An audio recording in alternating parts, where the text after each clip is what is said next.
Hey y'all, it's Rick here with Uncommon Communion in coming to you in the last 2 minutes of Tuesday. And before we pray, I want to raise this question. How was your Tuesday personally and as far as your perception, your understanding, your feelings about the current events of Tuesday, November 18th? Before we talk about that, let's do as we always do and begin by remembering and recalling and most of all, living out of the reality that we are always and everywhere in the presence of the more and each other. And that's the holy presence of the more. Wow, what a day on Tuesday. And I want to share with you my day because it was a little bit unique in some ways. And I learned a lesson that I have learned again and again and again. And maybe it's one that you have learned, and maybe it's one that my sharing will help you identify this same lesson perhaps in your own life. Before that, though, we just have to celebrate today. And I was listening to one of my favorite podcasters a little while ago, Glenn Kirshner. I'm going to try to put a link to that recording in the chat here in the notes part of this post. And I highly recommend you listen to him. He is awesome. He is funny. He does a great rundown of what happened legally on Tuesday and also some of the challenges that are facing us. Here's the thing that blows me away about the vote that took place in the House of Representatives, that it was almost unanimous, right? Almost unanimous. And one wacko dude, congressperson from Louisiana, voted no. Everyone else voted yes. And I think that exceeded expectations by far. The people I was listening to as late as this time yesterday, Monday night, they were saying, well, it's going to be 100, it's going to be 200, Republicans. I mean, what's it going to be? Well, it turned out to be all the members of the House of Representatives except one. Now, you may remember, I'm old enough to remember 24 hours ago, that the big question was what would happen when it got to the Senate, right? Because in the Senate minority, my majority leader, John Thune, could have not even brought it to a vote. He could have just killed it, right? But they didn't even bring it to a vote today because I think it was Chuck Schumer brought a unanimous consent motion, which is where a senator just puts it out. And basically, it's if there's anybody, they're assuming everybody's saying aye. If anyone is going to oppose, they say no. And then they have to take it to a regular vote, and it's a longer process, and so on and so forth, right? But it was a unanimous consent petition. And the Senate moved it. The Senate passed it unanimously. So now it's on T-Rump's desk. And when asked about this, I think it was just as recently as Monday, he said, yeah, he'll sign it.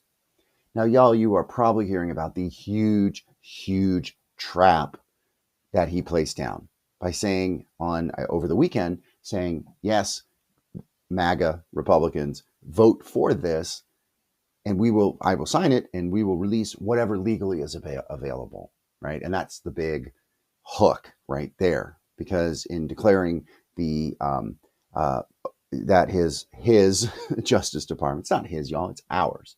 It's we the American people. It's not his. When declaring that his Justice Department investigate the Democrats in the Epstein file, just certain Democrats he listed, the thing is that is a trap to try to block, to give an excuse that I'm sure we're going to hear in the next couple of days from Dirty Pam Bondi, as Glenn Kirshner likes to say. He says some other colorful things too, and I hope you'll listen and pick up on that. But that she will say we can't release this. So we need to keep the pressure on. But the great news, y'all, is we don't need to pressure the Senate. I was fully prepared to come on today and say, we need to call our senators, especially if you have MAGA Republican senators like we do here in Ohio. Both of them are. We don't have to. We don't have to. It's moved out of the Senate. It is on T. Rump's desk. We'll see what happens. We will see what happens. So my Tuesday, and what made this unique was I was scheduled, and I did go on Monday. I mentioned this in yesterday's video, to Dayton to lead a training. And they needed me to come back today. And not a huge deal, but when they asked me this yesterday, I was tired. I was coming home. I was not thrilled. But this morning, as I was driving there, not really in a bad mood, but just not in a great mood. It was overcast. It was cold. It was starting to rain. I was like, okay, what am I going to do? What am I going to do? What am I going to listen to? And I found the perfect album, Counting Crows, August and Everything After. It's their initial album. It was released in the early 90s as at a time in my life that was just really significant and very memorable. And I sang along. Turns out I know almost every word on that album. And I sang along, and it's just wonderful. If you know the album, if you know the lead singer, Adam Derwitz, it's just very angst, and he has these guttural sort of, cries, and I was just able to sing along with that, and it felt really, really good. And I showed up after getting through traffic, getting through the rain. I showed up, and it was a pretty good day. Now, I share this with you because one of the things I've learned about myself is sometimes when I'm needing to do something I don't want to do, I can get really, for lack of a better word, pissy about it.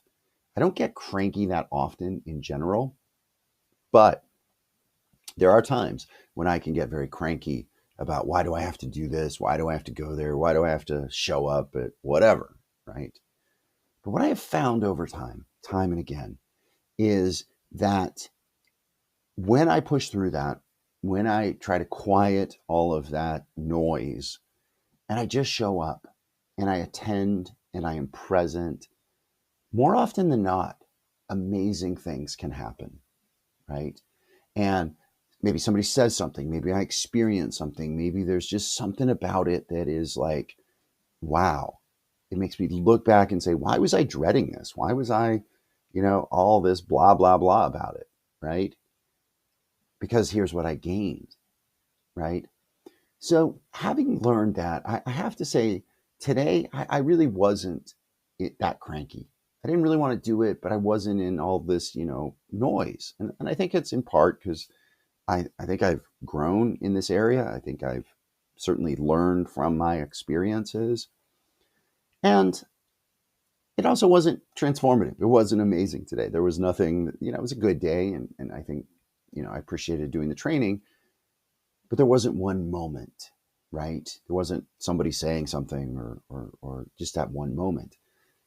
Yet, I think maybe it was the singing on the way there, because it reminded me of how good it feels to sing, right?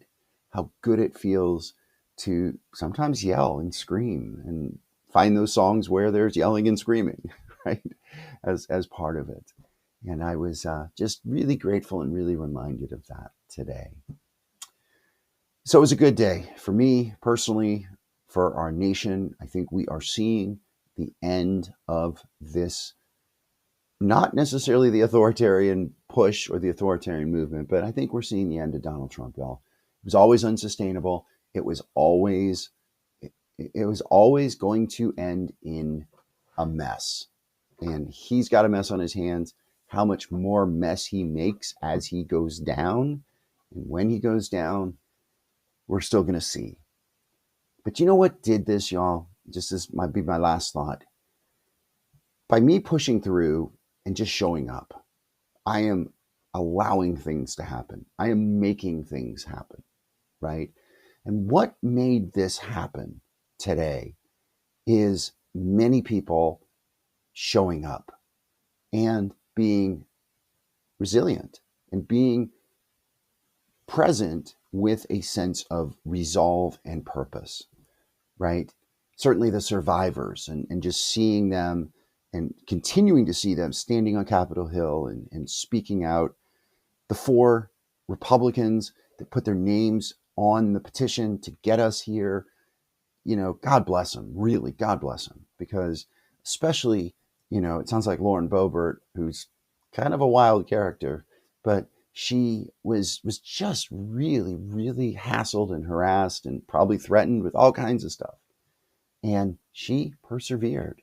She came out of that with greater resolve. And y'all, we would not be here without those four standing tall and without so many other people showing up time and again, sacrificing and just doing the good work of justice. And ultimately, that's what this is about, y'all. I've said that from the beginning. It is about justice for those survivors.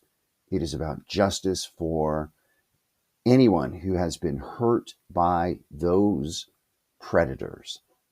Epstein and Maxwell, to be sure, but so many others.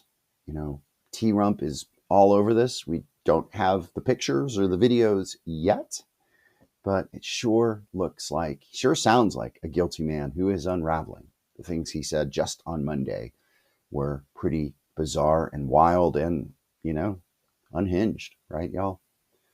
All right, I need to go to bed. Quieter day on Wednesday. Got to lead a training again on Thursday, but just glad this first part of the week is over. And let's close as we close often. Let us remember, wrong prayer. God, grant us the serenity to accept the things we cannot change, the courage to change the things that we can, and the wisdom to know the difference. Thy will, O God, not ours, be done.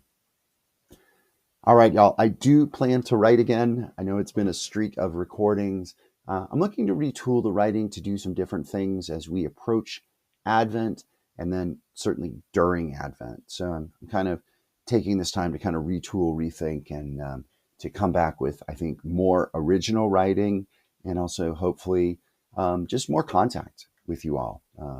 So keep an eye out and blessing and good. Be bold, be well.